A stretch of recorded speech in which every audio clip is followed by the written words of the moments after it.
अभी भी प्लान है कि मैं उसको छोड़ दूं और अपना बदला उससे लूं। पाकिस्तान में 15 से 35 लोग रोज अपनी जान खत्म कर लेते हैं, सुसाइड अटेम्प्ट करते हैं। सैकड़ों लोग ऐसे हैं जो इस लम्हे भी ये सोच रहे होंगे कि वो किस तरह से अपने आप का खात्मा कर लें, अपनी तकलीफ से बाहर निकलें, सेल्फ हार्म के बारे में सोचते रहते हैं। तो आज की वीडियो में हम इन्हीं कहानियों के बारे में, इन्हीं रवैयों के बारे में बात करेंगे कि क्यों हमारे यहाँ आजकल सुसाइड रेट बढ़ गया, क्यों सेल्फ हार्म की तरफ लोग आ गए, क्यों खुद को तकलीफ देने की कोशिश करते हैं, क्यों हमारी जो मेंटल हेल्थ है, हमारी जो जहनी सेहत है वो मुतासिर हो रही है। और इस जहनी सेहत से मुतासिर होते हुए कई लोग कुदरती तौर पर अपनी जान से हाथ धो बैठते हैं, बीमारियों का शिकार होकर। और कुछ लोग ऐसे हैं जो कि खुद को तकलीफ पहुंचाने की और खुद इस जिंदगी से खात्मा हासिल करने की कोशिश करते रहते हैं। सबसे पहले हम वो नोट शामिल करेंगे, उन लोगों की अपनी जुबान में कही गई बातें शामिल करेंगी जो कि सर्वाइवर हैं, जो कि ज़िंदगी में वापस लौट के आए, इसी लम्हे के ऊपर से गुजरते हुए आज वो दूसरी जगह पर खड़े हुए हैं। उनकी ज़िंदगी में क्या हुआ, किस तरह के वाक़यात आए, क्यों उन्होंने करने की कोशिश की, उसके ऊपर बात करेंगे। और एंड में हम देखेंगे कि किस तरह से हम इन चीज़ों को बेहतर कर सकते हैं या नहीं कर सकते हैं। तो सबसे पहले हम आ जाते हैं फर्स्ट नोट की तरफ, जो कि एक लड़की का है, जिसने लिखा, मैंने 15 साल की उम्र में खुद को तकलीफ पहुंचाने की कोशिश की। मुझे मजबूर किया जा रहा था कि मैं शादी करूं और मैं पढ़ना चाहती थी। मैंने कोशिश की कि मैं किसी तरह से घर वालों को मना सकूं, लेकिन मैं ऐसा ना कर सकी। तो फिर मैंने खुद को ख़त्म करने की कोशिश की, लेकिन खुदा की करनी ऐसी हुई कि मैं उसमें भी कामयाब ना हो सकी। बिलाखिर मैंने एहतजाज रोक दिया और मेरी शादी कर दी। आज मेरे बच्चे हैं, लेकिन वो गुस्सा मेरे अंदर से कभी ख़त्म नहीं हुआ और मैं अपने खावंद की तरफ तल्ख होती गई। मेरा अभी भी प्लान है कि मैं उसको छोड़ दूं और अपना बदला उससे लूं। ये 25 से 40 साल की उम्र है आज इसकी। इसने एक कहानी लिखी है, अपनी ज़िंदगी के बारे में शेयर किया है।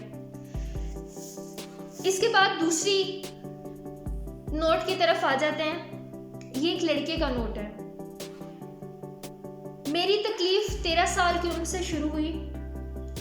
मेरे वालिदैन की अरेंज मैरिज थी और वो लड़ाई करते रहते थे, एक दूसरे को मारते पीटते और गालियां देते रहते थे।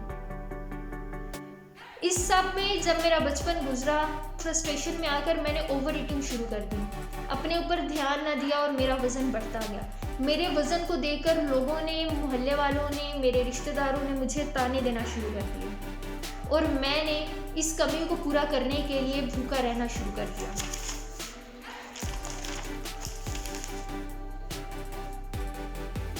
मुझे आज भी याद है, जब मैं यूनिवर्सिटी के 3rd सेमेस्टर में था तो मैंने 24 घंटे तक कुछ ना खाया। पढ़ाई मुतासिर हुई, फिर खुद को तकलीफ़ देने की कोशिश की, फिर खुद की ज़िंदगी ख़त्म करने की कोशिश की। लेकिन मैं उस सदमे से, उस ज़िंदगी से आज बाहर निकल आया। मेरी ज़िंदगी बच गई और मैं आज बहुत खुश हूँ कि मेरी ज़िंदगी बच गई। मेरा पैगाम है सबके लिए कि डोंट क्विट, अपनी ज़िंदगी को ख़त्म मत करें। सब लोग बुरे नहीं होते, दुनिया में अच्छे लोग भी हैं। कोई ऐसा ढूंढें जिससे आप बात कर सकें। इसी तरह से एक और दोस्त है, उसने अपने एक दोस्त की कहानी शेयर की। मेरा दोस्त मेरे साथ यूनिवर्सिटी में पढ़ता था। हम लोग रोज़ मिलते, एक दूसरे के साथ बातचीत करते। मैं हॉस्टल में रहता, वो अक्सर मेरे कमरे में आकर घंटों बैठा रहता। हम एक दूसरे से बात करते और वो बहुत खुश था। कभी भी उसको देखकर ये ना लगता कि उसकी ज़िंदगी में मसला है। लेकिन कुछ दिन पहले वो यूनिवर्सिटी में आना बंद कर दिया उसने और मुझे पता चला उसके कज़न से कि उसने अपनी ज़िंदगी को ख़त्म करने की कोशिश की है। उसकी जान बच गई, लेकिन इस वक्त वो हॉस्पिटल में मौजूद है। जब मैंने पूछने की, जानने की कोशिश की कि उसके साथ क्या हुआ, तो मुझे पता चला कि उसके वालिद बहुत सख्त थे घर में। उनके घर में थोड़े से फाइनेंशियल इश्यूज चल रहे थे। उनके वालिद उन्हें फाइनेंशियली सपोर्ट नहीं करते थे, पैसे नहीं देते थे और इन सब मुश्किलों से, तकलीफ़ों से तंग आकर उसने अपनी ज़िंदगी ख़त्म करने की कोशिश की। ये 3 नोट्स थे सर्वाइवर्स के, जिनकी जान बच गई, जिनकी ज़िंदगी बच गई, जो हमारे पास इस दुनिया में वापस लौट आए, कि किस तरह की मुश्किलात उन्होंने फेस करने की कोशिश की। सबसे जो मेन चीज़ निकल के आती है ना इन स्टोरीज़ में, फोर्स है कि आप अगले को इम्पोर्टेंस नहीं देते, अहमियत नहीं देते और फोर्सफुली कोई ना कोई काम करवाने की कोशिश करते हैं। जैसे पहली स्टोरी के अंदर हुआ, फोर्सफुली शादी हो गई। दूसरी स्टोरी में हुआ अरेंज मैरिज, घर वालों ने करवा दिया, आप सेटिस्फाई नहीं हो, बच्चे हो गए, वो बड़े हो गए, उनकी शादियां होने वाली हैं, लेकिन वो मसले मसाइल चल रहे हैं, आप कभी भी सेटिस्फाई नहीं हो सकते। फोर्सफुली दुनिया में कोई भी काम हम किसी से नहीं करवा सकते। तो कोशिश करें, खुशियाँ बांटें, दूसरों को भी अंडरस्टैंड करें, एक्सेप्ट करें। एक्सेप्टेंस जब तक हमारे यहाँ सोसाइटी में नहीं आएगी, हम एक्सेप्ट करना नहीं शुरू कर देंगे अपने इर्द गिर्द लोगों को, अपने बच्चों को, अपने वालिदैन को, तब तक हमारे यहाँ ये मसाइल बढ़ते रहेंगे, उजागर होते रहेंगे। 20-30 ऐसे नोट्स हैं जो मैंने आज पढ़े हैं, 20-30 नोट्स, और ये सारे ऐसे नोट्स थे जिनमें कोई भी एक शख्स भी जिसने अपने आप को तकलीफ पहुंचाने की कोशिश की, सेल्फ हार्म किया, सुसाइड की कोशिश की, कोई भी एक नोट भी किसी की कहानी ऐसी नहीं थी जिसके अंदर कोई अननोन शख्स हो जिसकी वजह से किसी ने कुछ करने की कोशिश की। और सारे नोन लोग थे, सारे उनके इर्द गिर्द लोग थे जो कि रियल ज़िंदगी में हमें नज़र आता है कि हमें वो बहुत चाहते हैं, बहुत पसंद करते हैं, कि हम बहुत प्यार करते हैं। रिश्तेदार थे, दोस्त थे, वालिदैन थे। सर्वे के अकॉर्डिंग पाकिस्तान में खुद को तकलीफ पहुंचाने की रेशो ज़्यादा क्यों है, क्या रीज़न्स हैं उसकी, तो उसमें है जी, सबसे पहला रिलेशनशिप्स, ताल्लुकात की वजह से अरेंज मैरिज करना चाहते हैं, लव मैरिज करना चाहते हैं इन बात की बुनियाद पर। दूसरा है जी एब्यूज़, डांटा जाता है, मारा जाता है, बुरी तरह से हार्म किया जाता है, हर्ट किया जाता है। तीसरा है फैमिली इश्यूज़, ख़ानदानी जो मुश्किलात हैं, जो मसाइल हैं उनकी वजह से। फाइनेंशियल इश्यूज़, सोसाइटी के प्रॉब्लम्स, लोग क्या कहेंगे, लोग कैसी बातें करते हैं, ये हैं ज़्यादातर वो वजूहात जिसकी वजह से लोग अपनी ज़िंदगी को ख़त्म करने की कोशिश करते हैं।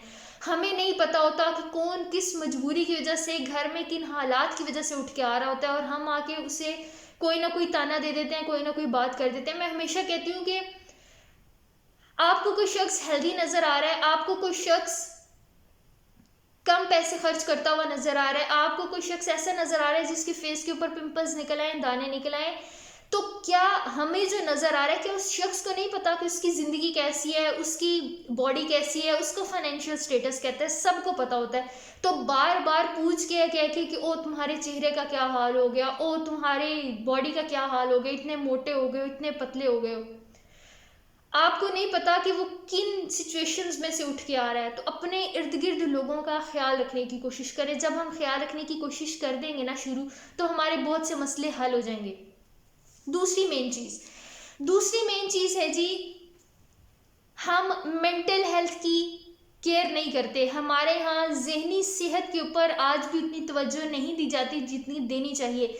अगर अवेयरनेस है, लोगों को पता है कि हमें ये मसला आ रहा है, हमारी सोच नेगेटिव होती जा रही है, या हमें हमारे सोचने से तकलीफ हो रही है, दर्द हो रही है, कोई बात कोई कर रहा है, तो छोटी सी बात शायद उसका वो अंदाज ना हो, लेकिन हमें वो बुरी लग रही है, तो क्या वजह है, हमारे अंदर कौन सी चीज़ है, कंसल्ट करने में कोई मसला नहीं है।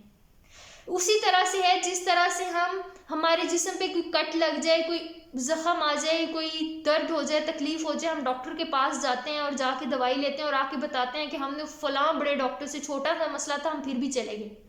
तो क्यों हम जहनी सेहत के लिए भी इतना खुल के बयान करते और क्यों खुल के आने की कोशिश नहीं करते? हम सब में से कोई भी ऐसा होगा जिसे कोई ना कोई मसला ना हो, और बहुत से मसाइल हल हो जाते हैं। जैसे से एक यहाँ पे नोट में भी लिखा हुआ था कि बात करें। कभी भी आपको फील हो रहा है कि आपको कोई मसला आ रहा है, आप वीक मोमेंट कोई भी आपकी ज़िंदगी में आ रहा है, तो कोशिश करें कि कोई ऐसा शख्स हो जिसके साथ आप बात करने की कोशिश करें, बात करें, अपने आप को एक्सप्रेस करें, अकेले ना हो। हम कोई भी अकेला नहीं है दुनिया में। इस वक्त जितने भी लोग बैठे हुए हैं, जितने भी लोग सुन रहे हैं, कुछ ना कुछ मसाइल सबकी ज़िंदगी में जिनको वो फेस कर रहे हैं। और दूसरा, अगर फिर भी कोई ऐसी कंडीशन है जिसमें कोई इर्द गिर्द भी नहीं है जिससे आप बात कर सकते हैं, तो पाकिस्तान में एक हेल्पलाइन है जिसके ज़रिए आप बात कर सकते हैं। और सेल्फ हार्म की अगर इंटेंशन है या कोई भी ऐसा आपका वीक मोमेंट है, तो आप उसमें फ्री ऑफ कॉस्ट मदद ले सकते हैं। नंबर है जी 0423576199, 0423576199। ये हेल्पलाइन नंबर है और हॉटलाइन नंबर है 15। इन दोनों में से किसी पे भी कॉल करके आप हेल्प के लिए कॉल कर सकते हैं, अपनी आवाज़ उठा सकते हैं। ज़िंदगी बहुत खूबसूरत है। टेम्परेरी प्रॉब्लम्स के लिए खुद को ख़त्म करना, खुद को तकलीफ़ देने वाला परमानेंट सलूशन मत ढूंढें। उन लोगों के लिए जान देनी जिनको कोई फ़र्क नहीं पड़ता। आई होप आज की वीडियो आप लोगों के लिए फ़ायदेमंद रही होगी। अगर आज की वीडियो आप लोगों के लिए फ़ायदेमंद रही है तो काइंडली वीडियो को लाइक करें, शेयर करें, चैनल को सब्सक्राइब करें, ताकि ज़्यादा से ज़्यादा लोग हमारे साथ कनेक्ट कर सकें और हम एक हेल्दी सोसाइटी डेवलप करने में अपना रोल प्ले कर सकें। Thank you so much, take care, अल्लाह हाफिज़।